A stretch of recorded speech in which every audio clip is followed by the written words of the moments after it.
Šentrupertu korak dlje k lokalni samooskrbi. Druga javna tribuna Novo mesto 2020. Mladi kuhali lokalno hrano.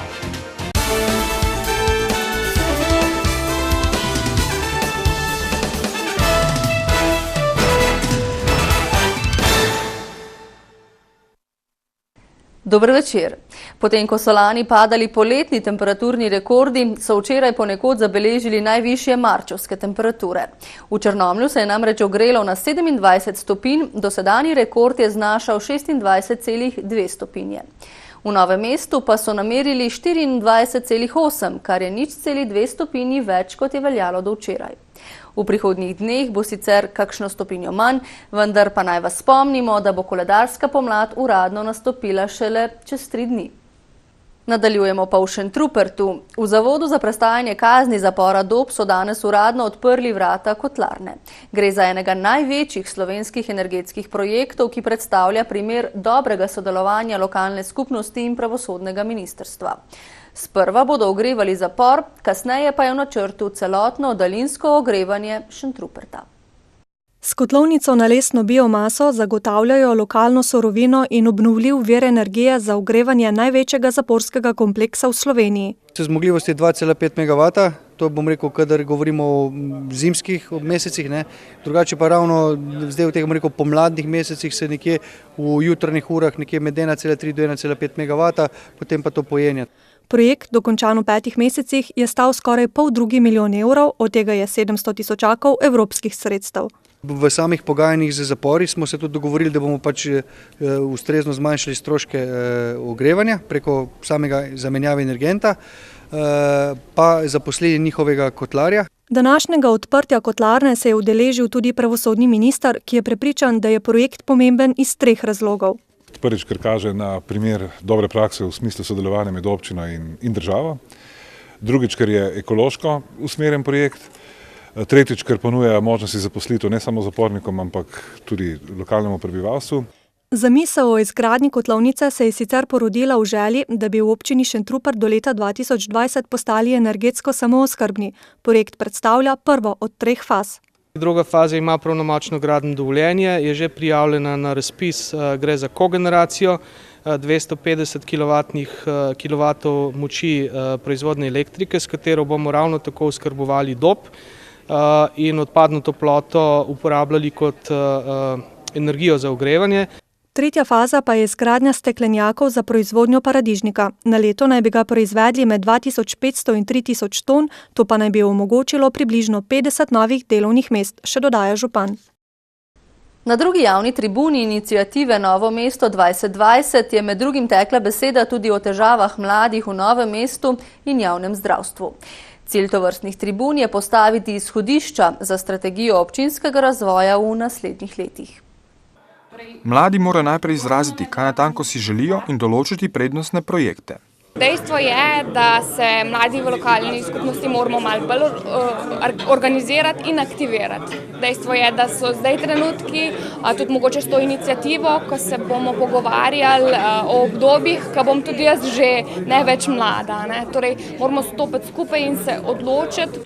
Eden prednostnih načrtov je tudi morebitna izgradnja mladinskega centra, kjer je najprej potrebno doseči konsens, kaj se bo sploh noter dogajalo, kaj naši mladi potrebujejo.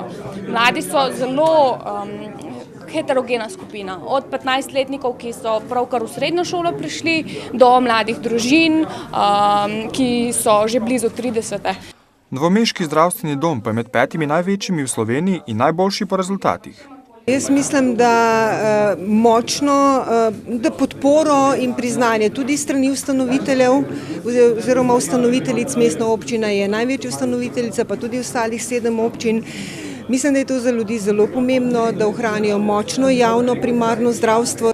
Tako uspešne vrednote je treba krepiti in nanje delati naprej, meni Kramar Zupanova.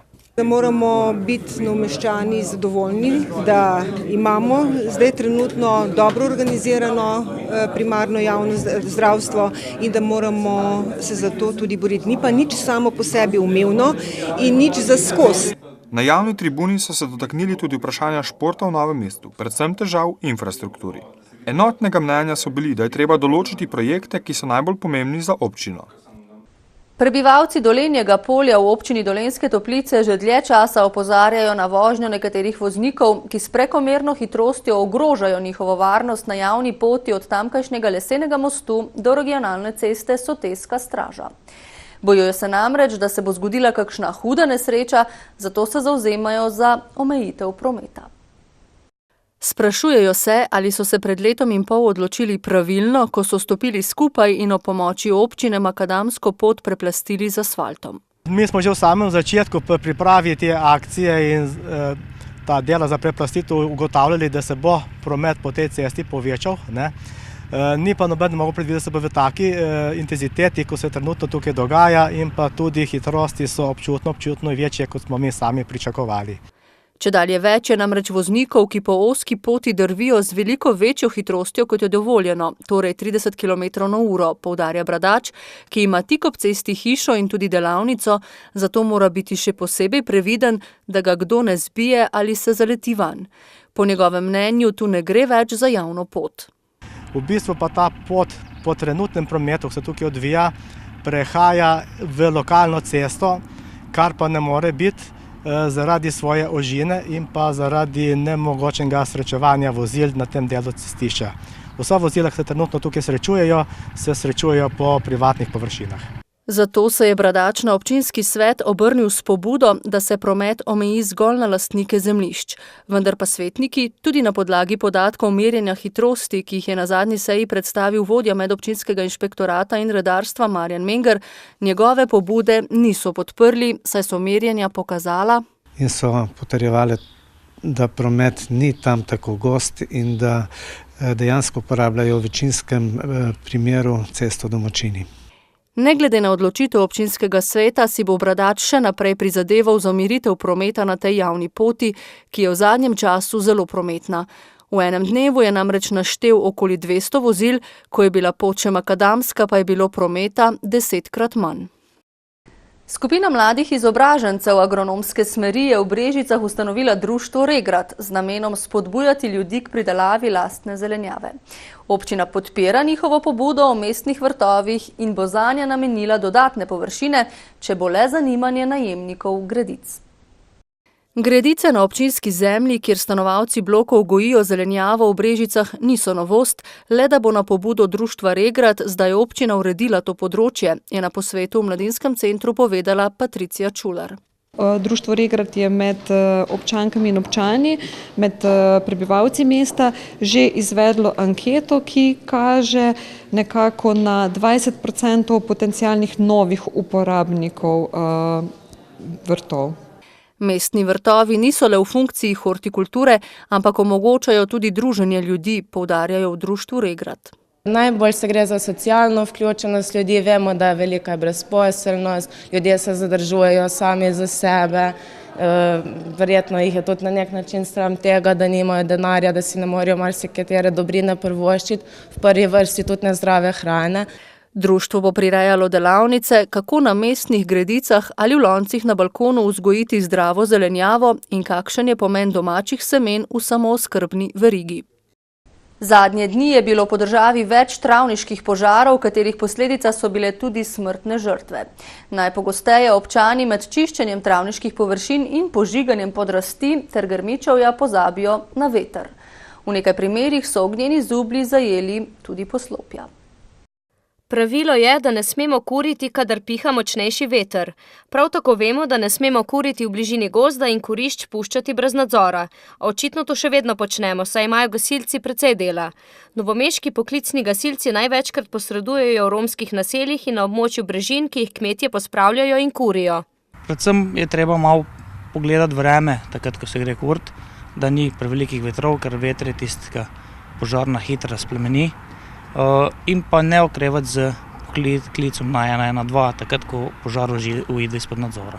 V primeru kurjenja in pospravljanja, kadar ni prepovedano, mora zmeri pri kurjenju biti prisotna odrasla oseba in nadzirati ogenj. Prostor okoli kurišča mora biti očiščen vseh gorljivih snovi. Kurišče mora biti oddaljeno od gozda vsaj 50 metrov, od pomembnih prometnih poti, večjih naselij in objektov, kjer izdelujejo, predelujejo ali skladiščijo vnetljive ali nevarne snovi, pa vsaj 100 metrov. Dokler je ogenj gori, mora biti oseba prisotna, potem je pa treba s prekopom oziroma z nasutjem preprečiti širjenje požara.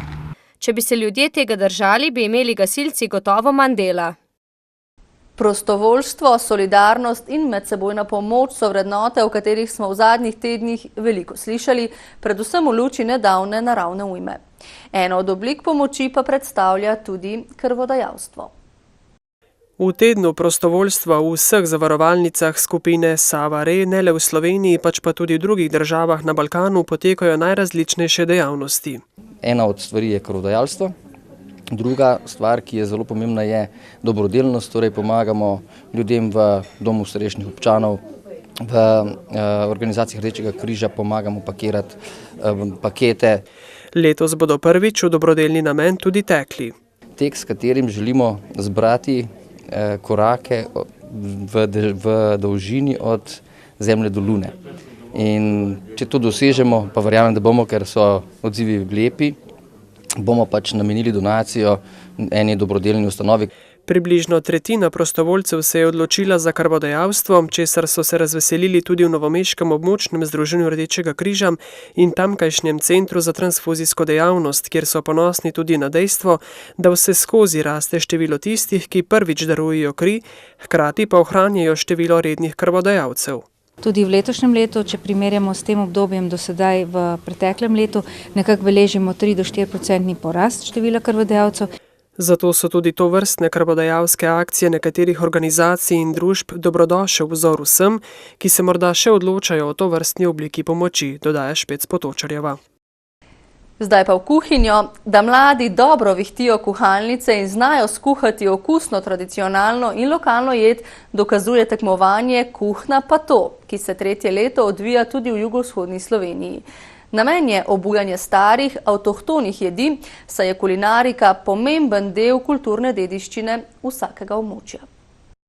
Učenci 7 osnovnih šol z Dolenjske, iz Posavja in Bele krajine so danes pokazali znanje in spretnosti v kuhanju v gostilni Vovko na Ratežu. Pripravili smo eno lončnico alelujo z ajdovimi žganci, za roštan močenk pa nadevane sevniške voščenke, mislim boštanske voščenke.